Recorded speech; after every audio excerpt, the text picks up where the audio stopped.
दोस्तों इसके पहले की वीडियो में हमने देखे थे कि कैमेरा लेवल्स S3 और R3 के बीच में अगर प्राइस है तो हमको ट्रेड कहां पर लेना है और किस तरीके से लेना है। आज की इस वीडियो में हम देखेंगे कि कैमेरा लेवल्स की मदद से हम लॉन्ग ट्रेड को किस तरीके से लेंगे या फिर हम ब्रेकआउट ट्रेड को किस तरीके से करेंगे। तो चलिए चलते हैं हम स्क्रीन की तरफ। So good afternoon and welcome back friends, stock education channel में आप सभी का बहुत बहुत स्वागत है। मैं हूं डॉक्टर तौसीफ शेख।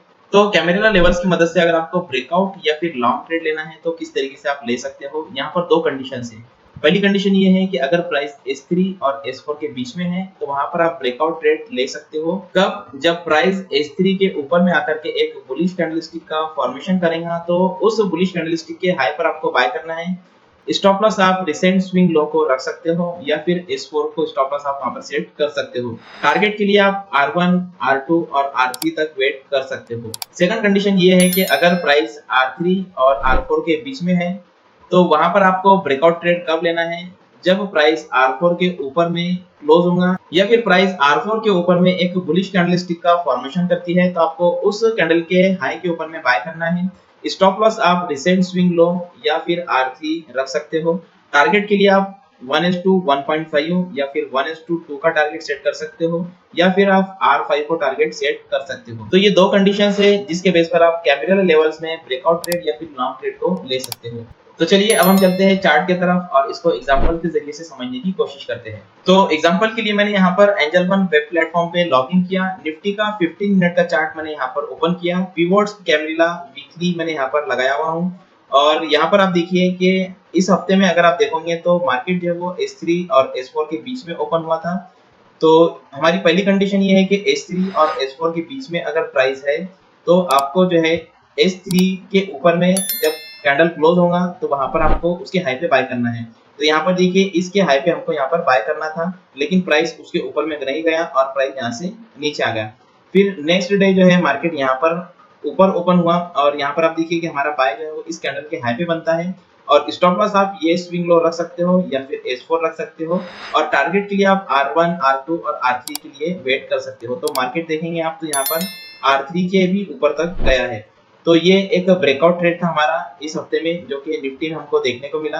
उसके बाद में जो हमारी सेकंड कंडीशन है वो कुछ इस तरीके से है कि अगर प्राइस R3 और R4 के बीच में है तो वहां पर आपको R4 के ऊपर में ब्रेकआउट के ऊपर बाय करना है। तो यहाँ पर देखिए ब्रेकआउट तो हुआ था लेकिन मार्केट जो है वो R3 और R4 के अंदर में आकर के क्लोज हो गया।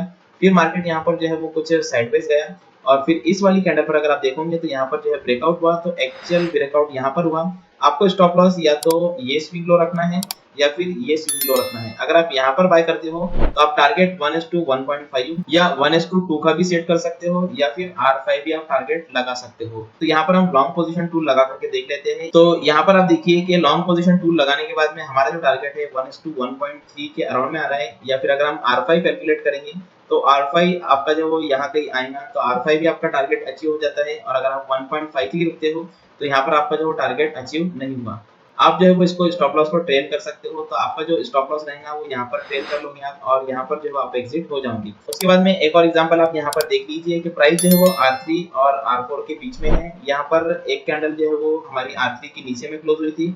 बाद में मार्केट जो है वो वापस से R3 और R4 के बीच में आया। यहाँ पर जो है ब्रेकआउट हुआ तो इसके हाई पे हमको बाय करना है तो हमारा बाय यहाँ पर एक्टिवेट होता है। स्टॉप लॉस आप ये स्विंग लो रख सकते हो या फिर R3 को रख सकते हो और टारगेट के लिए आप 1:1.5 या फिर 1:2 के हिसाब से सेट कर सकते हो। तो आप यहाँ पर देख सकते हो कि हमको यहाँ पर हमारा टारगेट मिला था। तो इस तरीके से आप कैंडल लेवल्स की मदद से ब्रेकआउट या फिर लॉन्ग ट्रेड को ले सकते हो। उम्मीद करूंगा कि आपको वीडियो पसंद आया होगा। वीडियो पसंद आए तो लाइक कीजिए और अपने दोस्तों के साथ में शेयर कीजिए। Thank you so much. अगर आपको बाय का कंफर्मेशन मिलता है और आप स्टॉक को बाय करना चाहते हो तो simply angel one mobile application को ओपन कीजिए। एप्लीकेशन ओपन करने के बाद में होम पेज पर आप स्टॉक का नाम डालिए। स्टॉक का नाम डालने के बाद में आप सिंपली बाय पर क्लिक करके स्टॉक को बाय कर सकते हो। लेकिन अगर आप चार्ट एनालिसिस करना चाहते हो तो सिंपली चार्ट पर क्लिक कीजिए। चार्ट पर क्लिक करने के बाद में आपके सामने कुछ इस तरीके का इंटरफेस आएगा। तो यहाँ पर आपको बाय और सेल के बटन मिल जाते हैं। यहाँ पर आपको एफएक्स मिल जाता है जहाँ पर आप पिवट पॉइंट्स लगा सकते हो। बाय करने के लिए सिंपली आपको बाय पर क्लिक करना है। बाय पर क्लिक करने के बाद में आप कैरी फॉरवर्ड सेलेक्ट कीजिए, नंबर ऑफ क्वांटिटी डालिए, डिजायर्ड प्राइस डालिए और सिंपली इस बाय पर क्लिक करके अपने ऑर्डर को कंफर्म कर दीजिए। तो इस तरह से आप काफी आसानी से एंजल वन मोबाइल एप्लीकेशन का यूज करते हो अपने ऑर्डर को प्लेस कर सकते हो। डिस्क्रिप्शन में लिंक दिया हुआ है, लिंक पर क्लिक करके अपना ट्रेडिंग और डिमैट अकाउंट एंजल वन में ओपन कर लीजिए। Thank you so much.